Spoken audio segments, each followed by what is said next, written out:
പിതാവും പുത്രനും പരിശുദ്ധ റൂഹായുമായ സത്യേക ദൈവത്തിന്റെ തിരുനാമത്തിൽ തനിക്ക് സ്തുതി. നമ്മുടെ മേൽ തന്റെ കരുണയും മനോഗുണവും എന്നേക്കും ഉണ്ടായിരിക്കട്ടെ. ആമേൻ. ഇന്ന് ദുഃഖവെള്ളി. നമ്മുടെ കർത്താവും രക്ഷിതാവുമായ യേശുക്രിസ്തു പാപികളായ നമുക്ക് വേണ്ടി കാൽവരിയിൽ യാഗമായ ദിവസം. ആ മഹായാഗം മനുഷ്യവർഗത്തെ സാത്താന്റെ അടിമത്തത്തിൽ നിന്നും രക്ഷിച്ചു. ആയതിനാൽ ദുഃഖവെള്ളി ഗുഡ് ഫ്രൈഡേ എന്ന് ആംഗലേയ ഭാഷയിൽ അറിയപ്പെടുന്നു. ഈ വലിയ വെള്ളിയാഴ്ച എന്റെ മനസ്സിലൂടെ കടന്നുപോയ ഒരു ചെറിയ ചിന്ത എഫാത്തയിലൂടെ പങ്കിടുവാൻ ഞാൻ ആഗ്രഹിക്കുകയാണ്.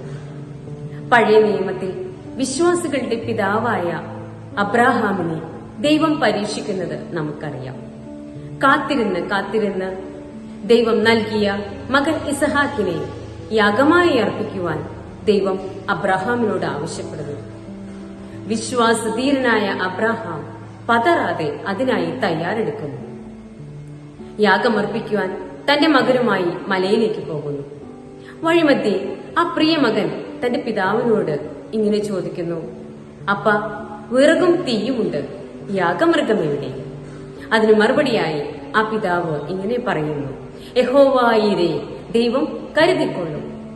അബ്രഹാമിന്റെ അചഞ്ചലമായ വിശ്വാസത്തെ പരീക്ഷിച്ച ദൈവം ഒരു ആട്ടുകൊറ്റനെ കരുതി ഇസ്ഹാക്കിനെ അബ്രഹാമിന് തിരികെ നൽകി.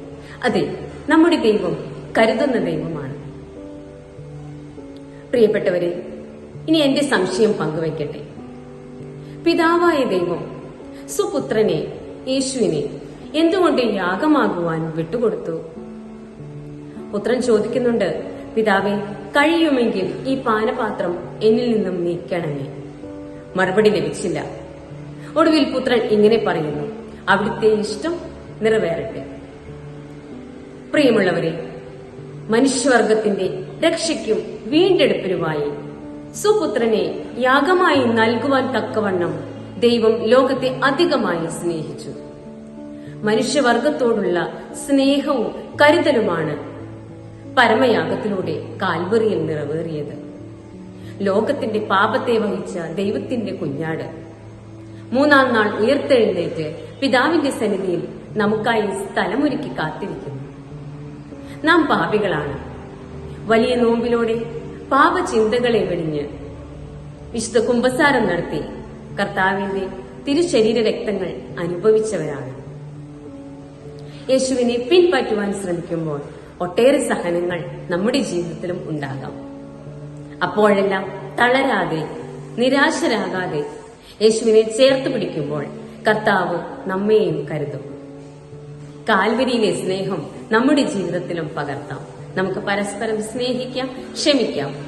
കർത്താവിന്റെ പീഡാസഹന സ്മരണകളിലൂടെ ഉയർപ്പിന്റെ മഹാസന്തോഷത്തിലേക്കും പ്രത്യാശയിലേക്കും നമുക്കും പ്രവേശിക്കാം. നമുക്ക് ഇങ്ങനെ പാടാം. കരുതുന്നവൻ ഞാനല്ലയോ, കലങ്ങുന്നതെന്തിനു നീ? കണ്ണുനീരിന്റെ താഴ്വരയിൽ കൈവിടുകയില്ല ഞാൻ നിന്നെ. കണ്ണുനീരിന്റെ താഴ്വരയിൽ കൈവിടുകയില്ല ഞാൻ നിന്നെ. ദൈവത്തിരുനാമം മഹത്വപ്പെടുമാറാകട്ടെ.